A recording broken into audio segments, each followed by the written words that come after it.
Hello, my name is Daniel Adair. My Honors Academy senior project was the science of running shoes.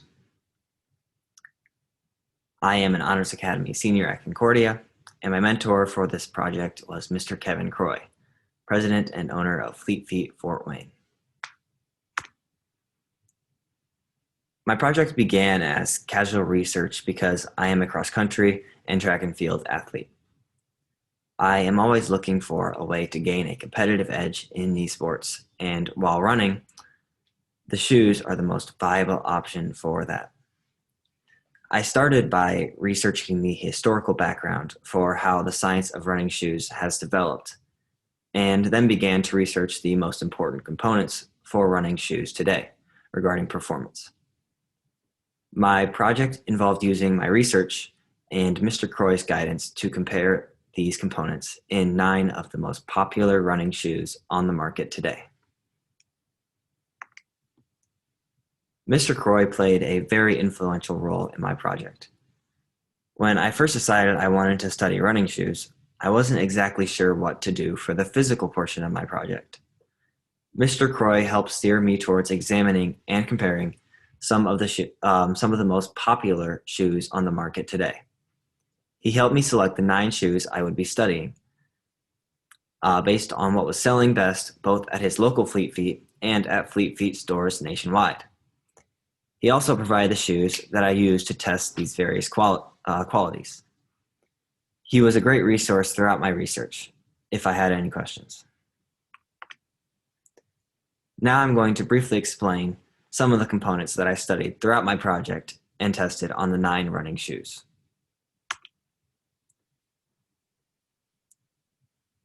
Weight is a very key component in all kinds of running shoes. Any additional weight in the shoe means that your legs have to work harder to move that mass, which ultimately affects how effectively your legs can swing. Additional weight causes the lower legs to work harder, which reduces running economy. I'll mention running economy several times throughout this presentation because it is a key term in the science of running shoes. Running economy is simply how efficiently you are using your energy while running. Improved running economy will lead to less oxygen demand at the same pace, which simply means you don't have to work as hard to run the same speed. The Nike Vaporfly 4% is a shoe that has utilized lightweight technologies to improve performance. The foam of a running shoe is the part of the shoe between the ground and the plate beneath the foot. Foams are all about kinetic energy return. When you run, you obviously have motion and thus kinetic energy. Each time you step, you push some of that energy down. Foams are responsible for allowing that energy to rebound and push you back up.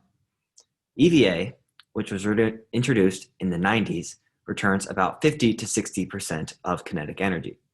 TPU, which was introduced in the early 2000s, returns about 70 to 80% of your kinetic energy.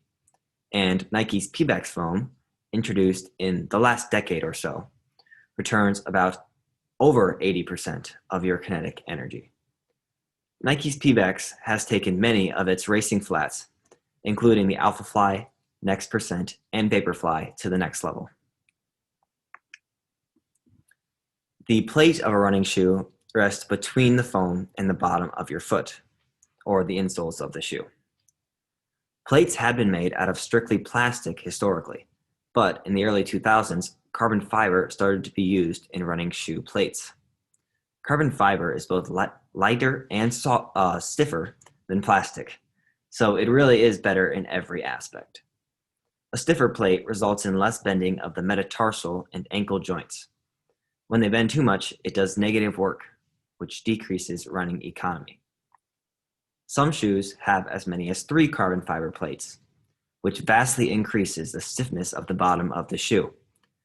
But simply adding another plate doesn't always improve running economy.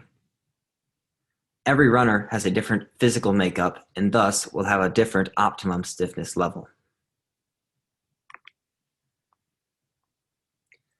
The mesh or upper may seem insignificant compared to some of the other components I have listed off, but it does serve some very key purposes.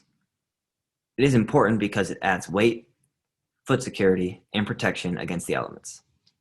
The goal is to engineer a mesh to mimic the movement of the foot, which gives the runner greater control over the shoe. Nike Flyknit is the most revolutionary mesh because it is lightweight, form-fitting, and resistant to elements.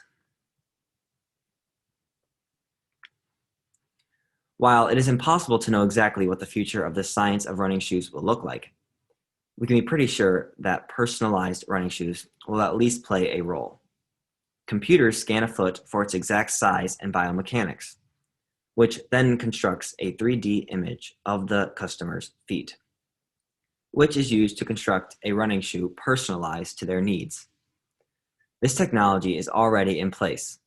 Flyknit actually has one of these scanners in their store, known as Flyknit Fit ID, which uses 12 cameras to create a 3D image. The final obstacle is price. Right now, this technology has only been used by the most elite runners. If the price can become more marketable, these shoes may become more commonplace. Currently, this technology can still be used for recommending insoles or which shoe might suit a runner best, but personalized running shoes has not yet become commonplace on the market. My physical project was comparing 9 of the most popular running shoes at Fleet Feet Fort Wayne. These 9 shoes were the Mizuno Inspire, the Nike Infinity React 2, the Brooks Transcend 7, the Saucony Guide 14, the Asics Gel Kayano, the Brooks Adrenaline GTS 21, and the Mizuno Wave Horizon 5. This information was then compiled into a spreadsheet, which could be used by a runner who wants to quickly compare some of the most popular running shoes when making a decision, especially because online shopping has become more popular.